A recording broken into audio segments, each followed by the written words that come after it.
Toutes les semaines, à Saint-Michel-sur-Orge, se déroule la bibliothèque de rue dans les locaux de France Habitation. Chaque mercredi après-midi, les bénévoles de la structure ATD Quart-Monde Essonne s'installent dans la bibliothèque. Les enfants arrivent rapidement et des groupes se constituent autour des narrateurs. Les grands aiment lire seuls, les plus jeunes préfèrent qu'on leur lise des histoires. S'installent des discussions entre enfants et adultes sur les thèmes rencontrés dans les livres, puis des dessins.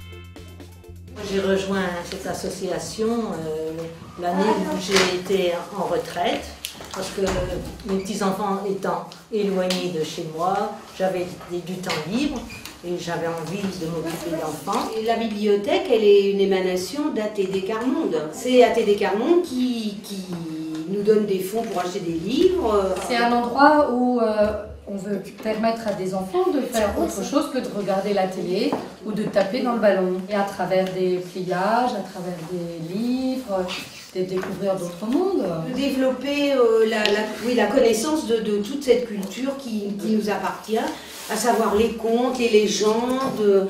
On n'a pas que des livres de contes, on a aussi des documentaires qui nous permettent d'approfondir certains domaines. Et tous les ans, au moment des vacances, se déroule le Festival des Savoirs, c'est-à-dire que l'équipe d'ATD demande à des intervenants extérieurs dans des domaines artistiques de venir montrer et faire des ateliers avec des enfants.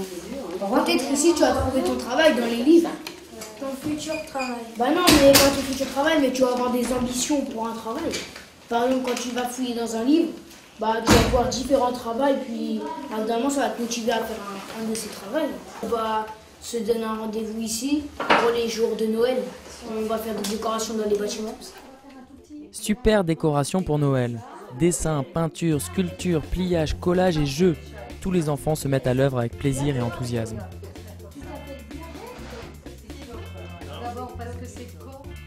Dans l'après-midi, le groupe aidé par les bibliothécaires s'installe à l'extérieur avec des bancs, des couvertures mais aussi des livres. Et tous ensemble, ils partagent le plaisir de la lecture.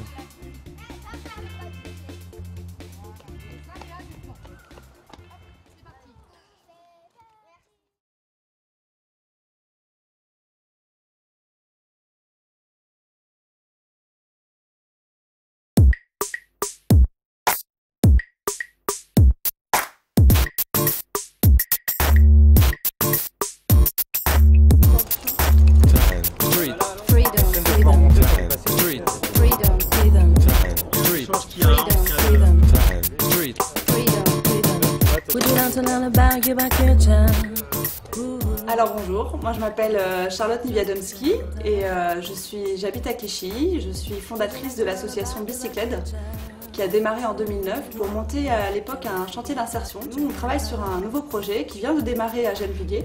Donc on s'installe dans les locaux de France Habitation, dans le quartier du But à Gennevilliers, et on ouvre un atelier qui fera aussi du recyclage de vélos, puisque c'est donc les objectifs de Bicyclette, c'est de récupérer des vélos qui sont destinés au rebut pour les retaper et les revendre d'occasion.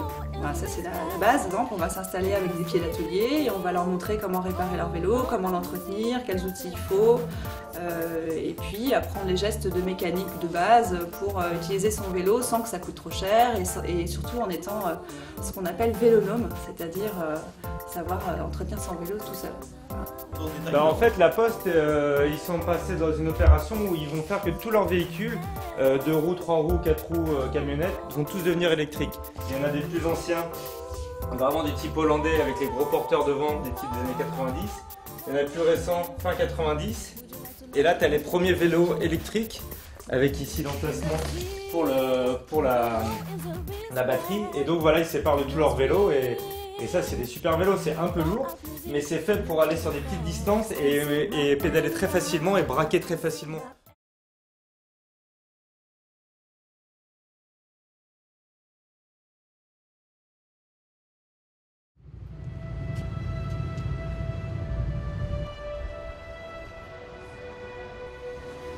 Fondée par 2 militantes vivant au quartier des Courtilières, l'association des femmes médiatrices sociales et culturelles de Pantin est implantée dans le quartier depuis 1988. Durant le mois de novembre 2014, 11 femmes adhérentes se sont retrouvées une fois par semaine afin de réaliser des tableaux en vue d'une exposition. Le vernissage a eu lieu le 12 mars en présence du maire et des habitants. le public, enthousiasmé, s'est déplacé en nombre.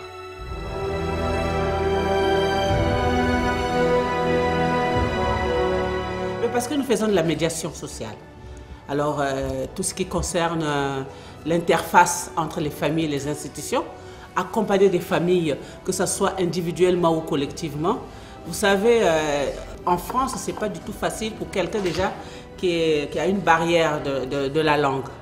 Alors, lorsque cette personne arrive, s'il n'y avait pas des associations comme les nôtres, ce serait très difficile pour que ces gens puissent s'intégrer. J'anime l'atelier d'alphabétisation et de socialisation. J'ai rallié la cause, j'ai dit ok, je peux apporter ma part de contribution voilà, pour ce combat, comme a dit la directrice. Ça fait 2 ans, on a fait des tableaux sur peinture avec les mamans. Tout ce qui s'imaginent les femmes, ils le mettent sur un tableau.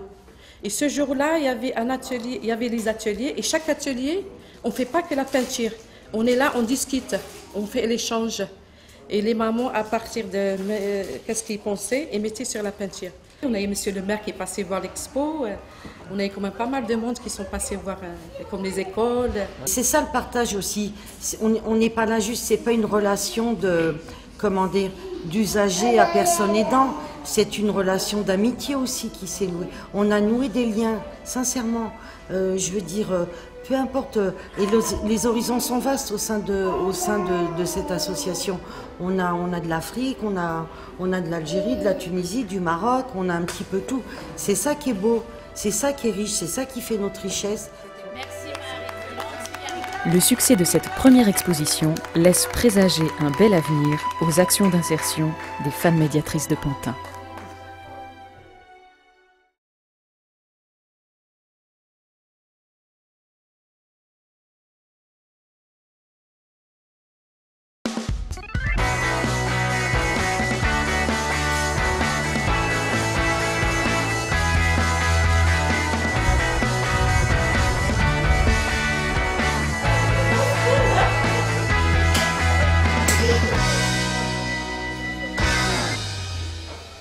Donc on est ici sur le quartier des Tilleuls. Ici, il y a la régie de quartier qui est installée dans le centre commercial des Tilleuls depuis plus de 10 ans. Juste à côté de la régie de quartier, il y a la repasserie avec 6 repasseuses et une encadrante. Donc il y a 6 repasseuses, généralement 3 le matin et 3 l'après-midi. Arrivées ici et puis elles ont été formées aux techniques de repassage. Et puis en même temps, elles ont travaillé leur projet professionnel. Je suis l'encadrante technique de la repasserie, Nassera, Amara. Franchement, on se sent bien, c'est comme si on est en famille. En fait, j'ai appris beaucoup de choses.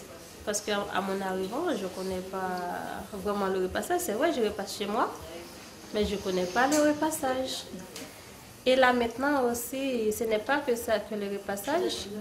Il y a des choses aussi qu'on a appris sur la loi du travail. Et en plus, j'ai découvert d'autres métiers parce que j'ai suivi des ateliers avec eux. Là, j'ai découvert d'autres choses parce que j'étais basée que sur chef de cuisine. Et là, maintenant, je me concentre à passer à travailler avec les enfants. Là, c'est des choses en plus.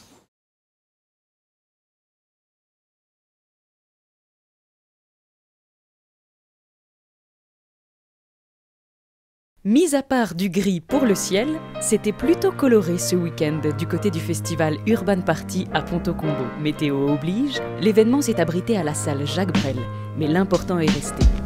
Toute la culture de la rue avait sa place, avec du street basket, du hip-hop, du breakdance, du graphe ou encore du beatbox. Des activités gratuites et ouvertes à tous, donc samedi après-midi.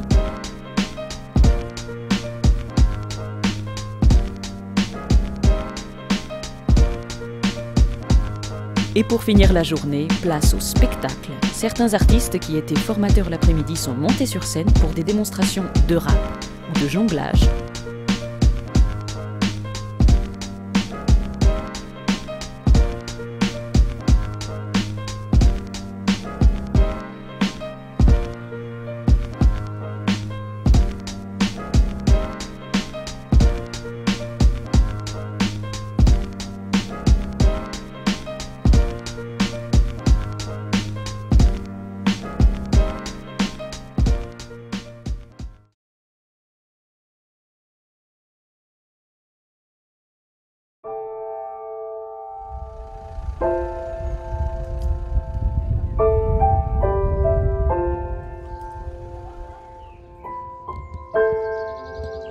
On a appris cette langue, on l'utilise dans notre profession et à un moment donné, voilà, on s'est dit que finalement, on a eu pas mal d'échos à droite à gauche où il y avait dans la famille un enfant qui est né, etc., sourd et muet ou par un accident, etc., ou lors d'un accouchement, la maman a perdu Louis, etc. Et du coup, l'idée est venue ici. Donc on voulait sensibiliser et ajouter cette option aux personnes qui voulaient avoir une communication avec les personnes sourdes et malentendantes. Voilà, ces personnes-là, il ne faut pas les laisser de côté, il faut aussi communiquer avec elles, et puis c'est que une richesse supplémentaire.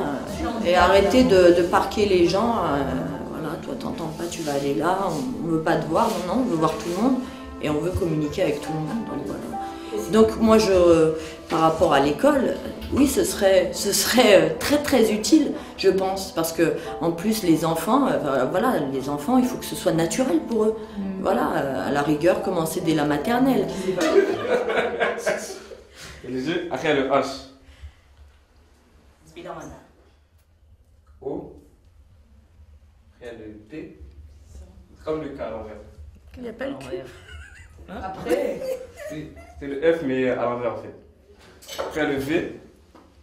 Après. Ah, j'ai mis un F, pardon. Après le H. Qui peuvent les aider ou les orienter en fait. Et ça peut aider tout le monde de toute façon. Ça touche tout le monde. C'est un peu dans la vie de tous les jours en fait, je dirais.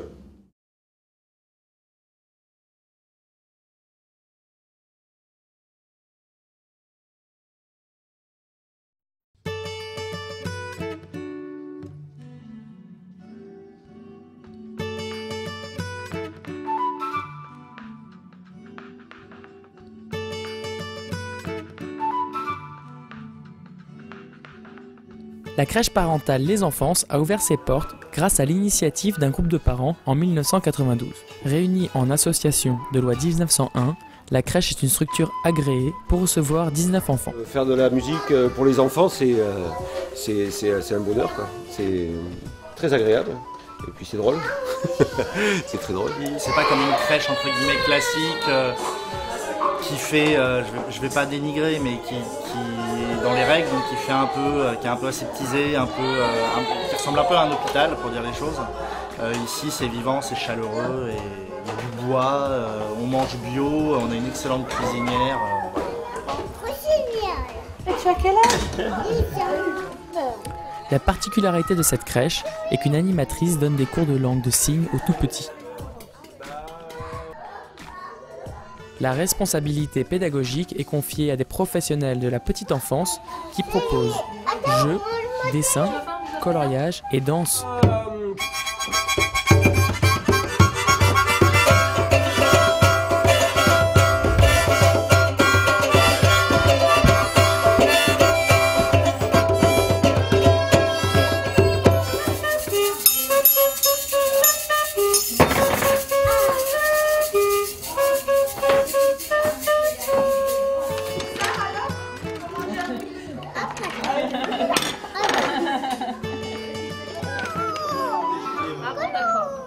Attends, comment tu dis? Merci. Moi aussi. Voilà. Et comment tu dis s'il te plaît? Non, tu laisses. C'est bien, attends.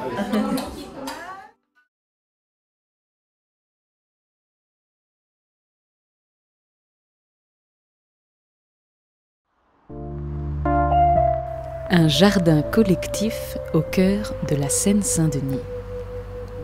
Né de la rencontre d'un éducateur de rue, du chargé de développement social et d'une opportunité offerte par l'appel à projet Terre d'avenir, le potager partagé a commencé son aventure grâce à un chantier éducatif en 2014. C'est comme ça. Tu mets ton doigt ici, tu pousses et après tu peux la tirer. Et tu la manges? Ah ouais, c'est bon. Ouais, c'est bon. En plus, c'est frais. Étant éducateur de rue, on avait la volonté avec l'équipe d'associer des jeunes du quartier à travers, dans un premier temps, un chantier éducatif. On a planté un certain nombre de fruits, de légumes et de salades, tout un tas de choses, de fraises. Enfin, on s'est fait un peu plaisir là-dessus, on y est allé, on a planté tout ce qu'on a souhaité faire en fonction de la saison, bien sûr. Et puis on a voulu aussi, au-delà d'associer les jeunes à travers ce chantier éducatif, permettre aussi aux résidents et aux résidentes de la ville, enfin du quartier dans un premier temps, de s'approprier cet espace-là et puis de le leur abandonner finalement pour qu'ils puissent l'autogérer. Moi je pense qu'à partir du moment où on crée un jardin, on recrée un lien entre les générations, les envies, les plaisirs, et ensuite les enfants, surtout les enfants qui ne jardinent plus assez à mon goût, redécouvrent toute une vie. Comme je suis inscrit sur 2 ou 3 associations, où ça bouge, donc j'y vais pour aider. Voilà. On a travaillé, quand on est jeune, on a travaillé pour les enfants. Et maintenant, on va essayer de faire quelque chose pour les autres, pour l'intérêt général. Ici, là, regardez madame, juste là devant vous, le plus haut. Regardez, voilà, ici, là.